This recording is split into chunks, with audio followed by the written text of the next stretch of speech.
Masyarakat Jakarta datang ke pesta yang digadang-gadang sebagai pesta rakyat di Pilkada Jakarta. Buat dong pestanya menarik sehingga masyarakat mau datang. Apa yang sudah dilakukan oleh KPU Jakarta? Langsung saya tanyakan, Mas, ini bagaimana? Apa yang sudah dilakukan untuk membuat bahwa mobilisasi dari KPU ini jangan sampai kalah dengan mobilisasi orang yang coblos 3 paslon?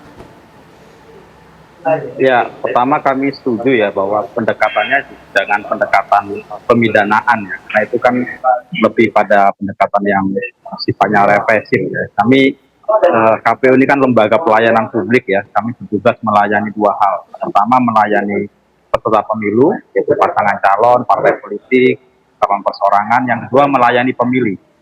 Nah tentu dalam konteks pelayanan terhadap pemilih ini ada tugas-tugas, salah satunya adalah sosialisasi dan pendidikan pemilih. Pertama, kami melihat bahwa masyarakat Jakarta ini adalah masyarakat yang cukup rasional ya. Kedua juga heterogenitasnya sempurna. Jadi kalau mau mencari apa aja dari yang paling kaya sampai yang paling miskin, yang paling religius sampai paling hedonis, semuanya ada di Jakarta. Sehingga dengan itu kami melihat bahwa akan banyak masyarakat yang berpartisipasi dalam pilkada ke depan. Tentu pendekatan-pendekatan sosialisasi yang selama ini dilakukan akan kami laksanakan dan kami gencarkan.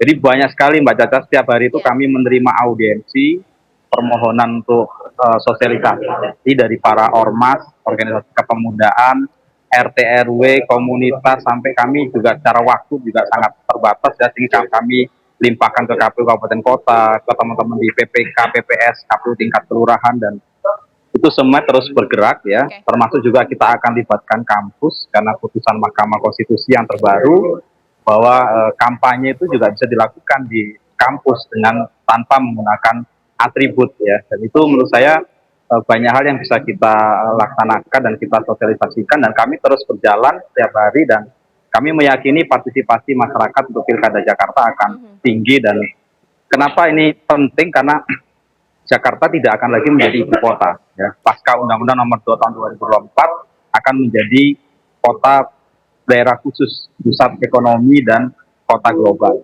Maka dalam hal ini, Pilkada Jakarta ini menjadi momentum yang penting bagi masyarakat Jakarta untuk memilih pemimpin. Siapa yang bisa membawa transformasi dari mantan ibu kota menjadi kota global. Nah, justru kami mengajak semuanya, masyarakat dari akar rumput sampai yang kelompok-kelompok masyarakat kelas menengah, termasuk 51%-nya adalah Gen Z dan milenial. Kami meyakini ini adalah pengalaman mereka untuk menjadi pemilih pemula, dan terus kami lakukan, dan tentu kami mendorong pasangan calon untuk melakukan kampanye-kampanye atraktif, yang edukatif, yang menarik, bisa mengoptimalkan semua kanal-kanal media sosial. Jadi ada peran penyelenggara, ada peran pasangan calon, ada peran partai politik dan gabungan partai politik untuk mensukseskan ini. Gitu Mbak Gata. Iya, jangan negatif thinking dulu pemirsa, KPU tidak melakukan apa-apa banyak. Mungkin tim di KPU ini sampai nggak pulang-pulang pemirsa untuk mensosialisasikan pemilu atau pilkada Jakarta. Mas Agung, kita bisa apa kalau ternyata yang membuat munculnya gerakan apolitis coblos 3 paslon adalah kelompok-kelompok kecewa. Kelompok-kelompok yang memang mobilisir bahkan merencanakan untuk masyarakat merusak suara-suara di pilkada Jakarta. Kita bisa apa? Ya, saya ngambil contoh waktu terjadi COVID-19, Caca ya. Itu ada 3 hal yang dilakukan oleh Satgas COVID. Yang pertama itu saya teringat, dan mungkin ini bisa diadaptasi di Pilkada Jakarta mungkin ya. Yang pertama itu memperkuat narasi tentang partisipasi pemilu. Jadi di semua sosial media platform itu gencar dilakukan, apakah TikTok, Facebook, Instagram, dan seterusnya, YouTube, seperti itu, dengan melibatkan influencer misalkan. Yang kedua, memperkuat struktur pemerintahan dari level RT, RW, desa, sampai seterusnya seperti itu. Sehingga semua aparat ini bergerak untuk mensosialisasikan partisipasi pemilih. Yang ketiga adalah bagaimana kemudian membuka ruang-ruang partisipasi publik. Misalkan KPUD, KPU Kota Kabupaten membuka misalkan relawan pemilu, relawan demokrasi, dan seterusnya, supaya ada keterlibatan dari bawah, supaya kesadaran memilih itu makin besar. Jadi sifatnya tidak hanya top down, tapi bottom up sistemnya juga jalan. Nah, saya kira 3 hal itu efektif ketika COVID terjadi, dan untuk konteks Jakarta ini sangat mungkin. Kalau kandidatnya sudah bekerja mensosialisasikan program-programnya, KPUD-nya juga seperti itu. Kemudian nanti ada dari partai, dari pemerintah pusat. Saya kira angka partisipasi yang trennya bagus di Jakarta kemarin 2017 sampai 78%, itu bisa minimal minimal dipertahankan lah. Tidak perlu kita langsung bombastis ini bisa naik, tapi pertahankan dan bahkan trennya bagus kan nanti bisa lebih baik seperti itu. Saya jadi penasaran bahwa ternyata untuk membuat hal ini untuk menghilangkan gerakan apolitis atau coblos 3 paslon ini dari masing-masing paslon selain visi dan misi harus menggaungkan juga bahwa harus milih di pilkada, jangan golput. Mungkin dari Bang Ciko sendiri ada tidak kemudian upaya seperti itu, memberikan pesan seperti itu kepada masyarakat? Kami lebih mengutamakan pesan terkait visi misi dan gagasan ya, terkait dengan kita juga harus mau repot ya sebagai paslon, sebagai tim paslon, kita harus mau repot siapa sih sosok-sosok yang memang bisa digerakkan untuk tidak memilih di pilkada ini. Dan kita harus mapping siapa mereka, apakah kaum miskin kota yang juga sebagian adalah pemilih dari Pak Anies Baswedan, apakah kaum Gen Z dan milenial yang juga tertarik dengan program-program beliau yang kemarin cukup inovatif misalnya, ataukah juga para kelas menengah yang merasa juga diuntungkan dengan hal-hal yang terkait dengan transportasi misalnya Jaklingko atau Jakmania yang senang karena ada JIS dan lain-lain. Jadi kita lebih ke arah situ, kita mengajak, kita melihat program-program itu yang akan kalau dilanjutkan tentunya akan lebih menurunkan kemungkinan bahwa mereka tidak akan memilih gitu. Jadi itu yang diutamakan. Terkait dengan golput, kami tetap menganggap bahwa itu masih adalah dalam tataran hak dari seseorang di sebuah sistem demokrasi.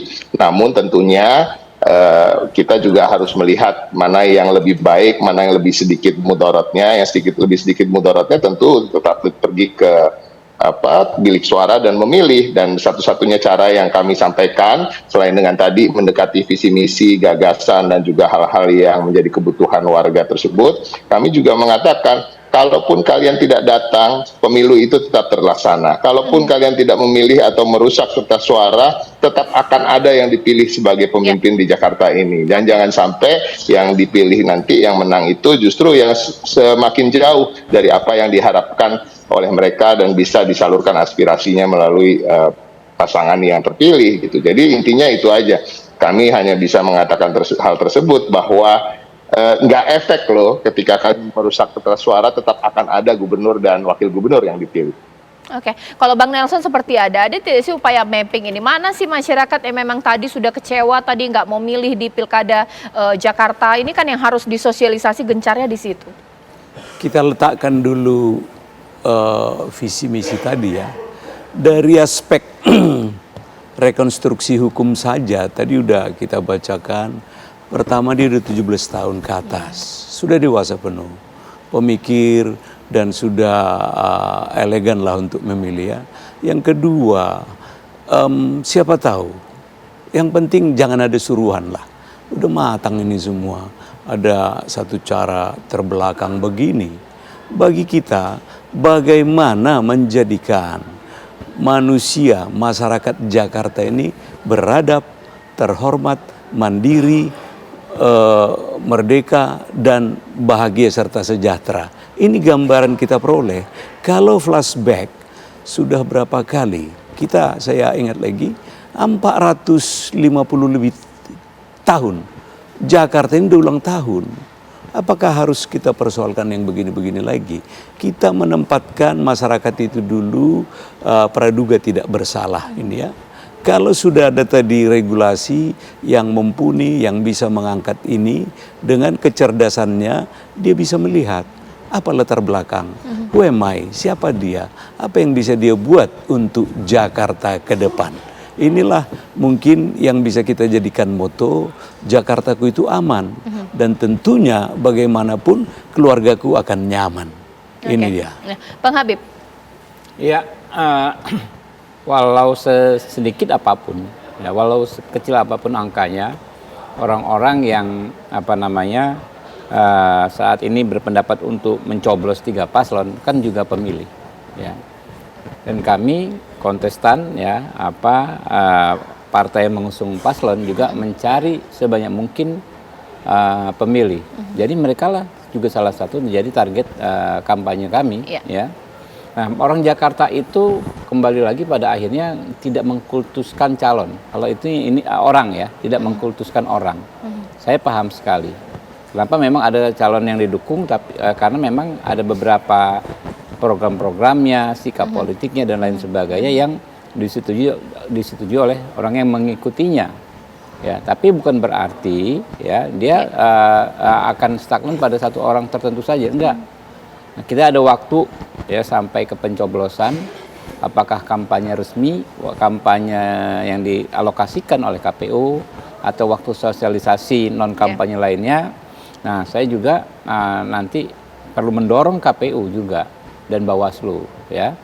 Soal sosialisasi ini juga jangan terlalu strict yang tidak pada tempatnya. Ya, sudahlah sekarang kita ada ancaman misalnya berkurangnya partisipasi, tapi aktivitas paslon dan tim kampanyenya, tim pendukungnya dibatasi dengan pengawasan yang berlebihan. Kan banyak di pilkada kemarin kumpul-kumpul dikit dibilang kampanye di luar jadwal, dipersoalkan, jadi orang trauma takut. Saya pikir sekarang udahlah, ya emang ada aturannya, kita penuhi saja, tapi jangan berlebihan. Nah itu salah satu hal yang teknis juga, ya, karena ini semua orang mau kampanye.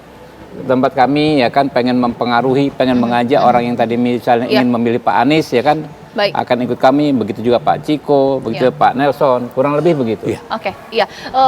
Dari partai politik atau dari paslon ini, tim suksesnya berupaya untuk membuat masyarakat memilih mereka. Dari KPU juga berusaha untuk membuat pemilu atau pilkada Jakarta ini menarik, semenarik mungkin. Jikalau masih ada kelompok yang mobilisasi pemirsa untuk membuat warga Jakarta mencoblos 3 paslon, kira-kira narasumber saya setuju tidak bahwa pidana menjadi jalan akhir? Sesaat lagi.